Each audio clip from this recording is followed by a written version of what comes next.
দেখেন মোশাররফ করিম মাটি কাটতে এসেছে কি ভাব ধরে, ওর ফ্যামিলি মনে করছে ও মেয়ে দেখতে এসেছে। কাম নাই যেটা আমি করি না। তোমার রসবোধ খুব চমৎকার বাবা। যাই হোক, আপনার মায়ের হাসিও সুন্দর। তা তোমার পড়াশোনা কতদূর?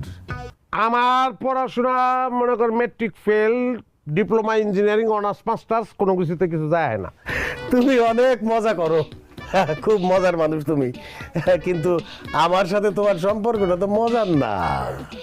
না, আমি মজা করতেছি না চাচা, সত্যি। আমি আপনার বাড়িতে মাটি কাটতে আইছি, ওই যে বাজারে জাফরেলের কাছে আপনি বদলা বুঝতেছেন না, যে বদলা কামলা নাই, মাটি কাটানোর লেগে আপনার লোক লাগবো। হ্যাঁ, আমি সেই লোক। তুমি রবিন শেখ না? না। তোমার বাবা হাদালি শেখ না? না না না। বসে কেন?